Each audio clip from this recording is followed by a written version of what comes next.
Shikamo mama. How are you, mom? Unatoka wapi? Where do you come from? Laikipia. Laikipia. Nataka uangalie ile TV pale. I want you to look at that television there. Na uone hiyo nguo yako alafu niambie unaona nini. And you see that you are dressed and tell me what you can see. Unaona inakaa kama nini?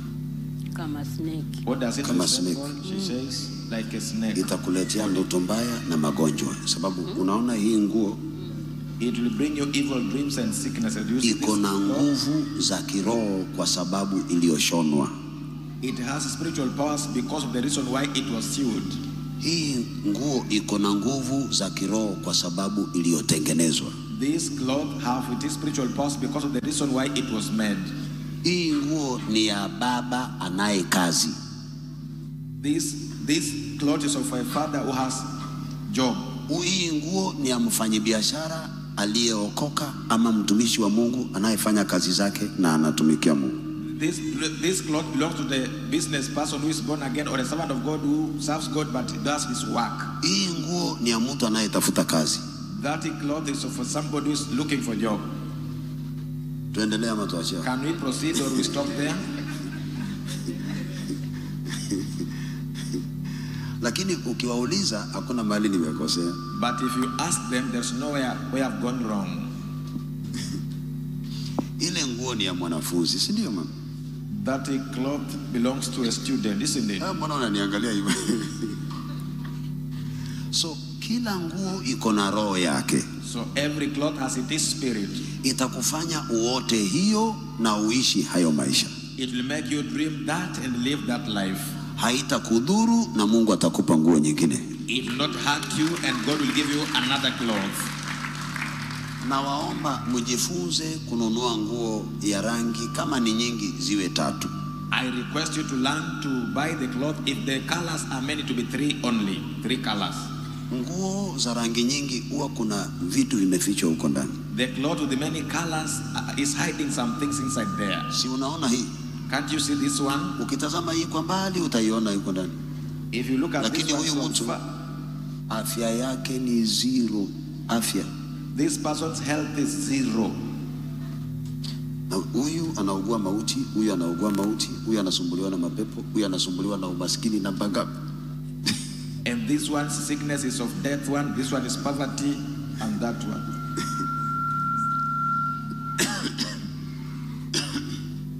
Sasa unaniangalia hivi. Now you look at me like this. Mnajuana mama? Ni msichana wangu. That is my daughter. Sasa wewe unasumbuliwa na mauti, huyu anasumbuliwa na. Praise the Lord. Amen. My name is Peter Kimba. I'm in Form 4. Nitapona na shule na pona. Anaitwa Fetch Chumba ako Form 4. Kwa nini umekuja naye? Why did you come with her? Nimemleta kwa ajili ya ukombozi. I brought her because of deliverance of tatizo gani? Which problem? Wanasema inaitwa dyslexic. Epilepsy. Dyslexic. They say it is called dyslexity. Dyslexy what, pastor? Dyslexity. What is it? I can't elaborate it. Kumbe hata wewe unazungumza Kiswahili. Mami, what is it? What kind of condition is that? Kwanza nikimzaa kulia. Akulia.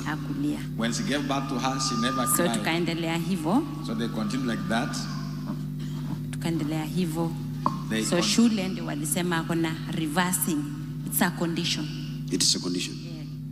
Na ako Form 4. Kwa Form 4 sasa now, in a special school. I want to teach you now. Nataka kukufundisha sasa. And I want to teach you. Na nataka nikufunze What causes that condition and why. Sawa? Kila ambacho kinasababisha. Kuna mtu ako tayari kusikia hiyo? Kwa nini? Is there somebody that is ready to listen to that?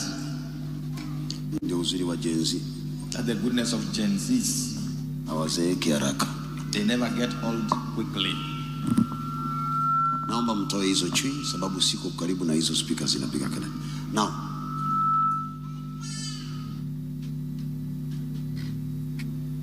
wakati mtu anashika mimba, when you conceive, when somebody conceives, conceive ni hiyo ambao ulisoma huko shuleni.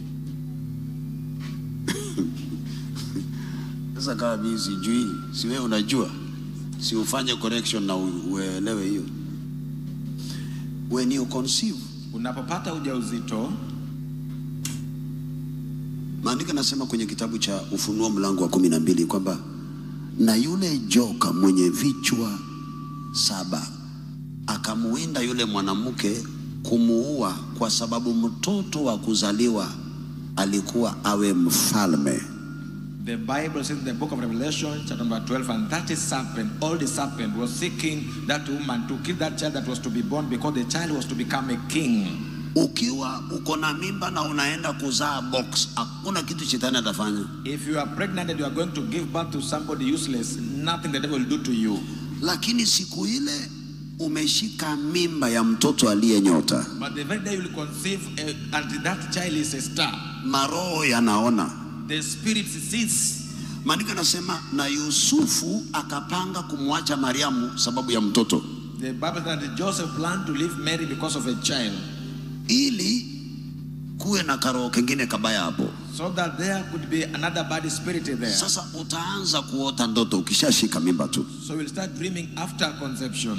Ndoto ya kwanza, the first dream, utaanza kuota ndoto unaona picha ya mume wako anakuja anakaa na wewe kama mume wako, lakini ni ndoto. You will start seeing an image of your husband in a dream coming and sleep with you in a dream. Wakiona hiyo unawashinda, if they see that you are defeating them in that, watakuja wakuoteshe ndoto unajifungua. They'll come and cause you to dream that you are giving birth to a child. Ukiota ndoto unajifungua, if you dream that you are giving birth, miscarriage inakuja. then miscarriage is what will follow. Tena utaota daktari amepokea huyo mtoto vizuri, and then you dream that the doctor have received that child very well. Baada ya siku 3 ama wiki 3 tu, after 3 days or just but 3 weeks, utashtukia tu damu imemwagika, na imemwagika ukiwa unalala, kiwango kwamba kitambo uamuke daktari anakuambia ni lazima tukuoshe. You just be sure that you are bleeded while you are asleep, to the extent the doctor will tell you have to wash your womb.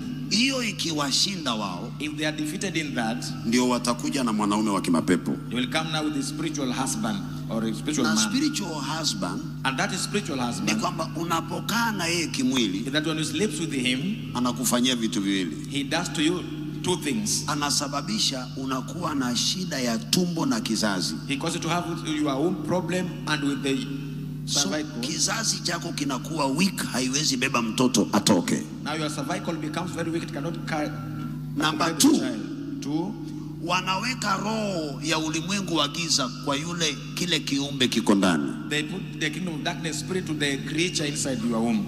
Na itajimanifest kwa njia hii. And it will manifest in this way. Wakati ambapo uko mjamzito, when you are pregnant or expectant, utahisi uko na problems kila mara kwa tumbo kwa huyo mtoto. You will feel having problems always in the womb because of that child. Asipokufa kwa tumbo, if the child doesn't die in the womb, ama asipotoka mapema, or if the child doesn't come early, siku ya kujifungua, during birthday, unakuja unapima, unaambiwa tunaona mtoto huyu hapumui vizuri, kwa hivyo njoo hospitalini tukukague. They test you and tell that we see the child not breathing well. Come to the hospital that we may check you.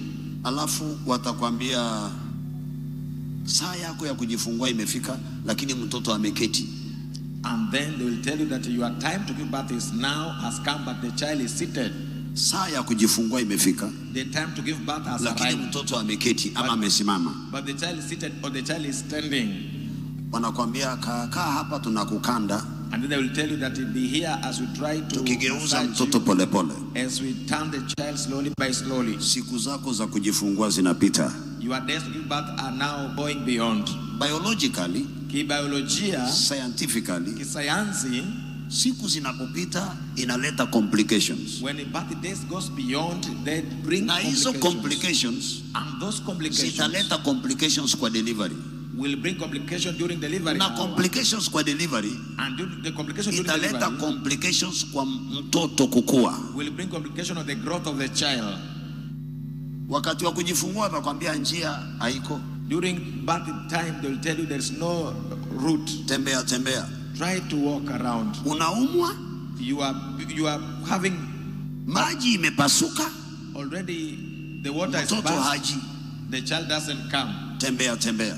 Continue walking. Unasikia mtoto amechoka. You hear the child is tired. Saa yako ya kujifungua, Your time to give birth, mtoto amechoka. the child is tired. Ukimzaa, When you give birth to that kumbuka child, amechoka. the child is tired. Hana ile nguvu ya kulia. He has not the strength to cry. Akikosa kupumua kwa muda fulani, When he fails to breathe at a certain time, anakuwa na brain damage. then that child gets brain damage. Na hiyo brain damage, And that brain damage, huyo mtoto atakapoanza kulia baadaye, when that child will begin crying huwa thereafter, analia sana. she'll be crying so much. Akitulia, When she's quiet or silent, ile deformation ya ubongo ishatimia, already the deformation of the brain has been fulfilled, ili nyota isifanye kazi, so that the star may not shine. kwa sababu yeye ndiye angekusaidia. Because that's the child that could have helped you. So unaishi na mtoto aliye na condition fulani, So you live with a child with a certain condition, lakini wale waliozaa ovyo ovyo wanaishi na watoto wao tu. but those who give just birth carelessly, they are living with their children. Dawa huwa ni hii. The medicine is this one. Immediately, Punde tu. ikiwa ulikuwa haujui na ukasikia habari hii, If you never knew and you had this information, tafuta madhabahu mazuri na mchungaji aliye na nguvu za Mungu, sababu hatufanani na hatutoshani nguvu za Mungu. seek a good altar with the servant equal, neither are we similar in the power of Yule God. ambaye Mungu amemuitia mambo hayo, The one that God have called him for that purpose. hata kama pasta wako ni mzuri lakini hana hicho kipawa, nenda kule usaidike, urudi kwenu. Even if your pastor is good but have not that power, go there to help and Angalau come huyu back to mtoto your wako nyota yake ing'ae. home, so that at least your child is Yeye ndiyo Yakobo wa kukusaidia kesho. that child is your tomorrow Jacob that will help you. But remember, Lakini kumbuka, science ni nzuri sana. science is so good. Wanakufundisha how to cope with the condition. They teach you how to cope with the condition, jinsi ya kukabiliana na hali. Ni kama mtu ambaye anameza ARV, It's like somebody that uses ARV, how to survive with HIV. jinsi ya kuishi na ugonjwa wa ukimwi. So hujui You don't know kwamba huyu mtoto aliye jela, that this child in jail, Yusufu huyu Joseph, huyu ndiye nyota yako, this is your star. lakini sasa ako kwenye jela nyingine anakaa But now he's in a certain jail doing like that. Unafikiria kwamba yule zuzu mwingine You think that that's another fool ambaye hana matatizo ya akili that have no mind ndiyo problem bora. is the best. Kumbe mwanao ambaye ni nyota ni huyu. Yet your star is here on this child of yours. Kwa yule mjamzito, In that a pregnant woman, tafadhali please usisubiri mpaka uyaone haya ndio uende madhabahuni. don't wait until you encounter this one for you to go to the altar. Chukua sacrifice, nenda kwa madhabahu, linda mtoto wako kabla hajazaliwa. Take the sacrifice, go to the altar, protect your child before the child is born. Hata kama mume wako haelewi, Even if your husband doesn't understand. maana utakapozaa mtoto aliye na shida, bwanako atatoroka, atasema si watoto kama hawa wako kwetu. Because once you give birth to a child with the problems, your husband run away, will say, we don't have such children in Number our family. 3. Ya tatu, Hata kama imefikia kiwango cha huyu mtoto wangu hiyo, even if I reach the level of this my child here, mlete tu, Mungu atamfungua. Huyu si wa kwanza na huyo wako hatakuwa wa kwanza. just bring him or her, God will deliver her. He's not the first one and will not be the last one or the first one. Kuna mtu akona swali kuhusu hilo jambo? If there's somebody the question concerning that situation, Asante. thank you. Mami, umeelewa? Ma'am, have you understood? Atasaidika tu. She Amen. will be helped.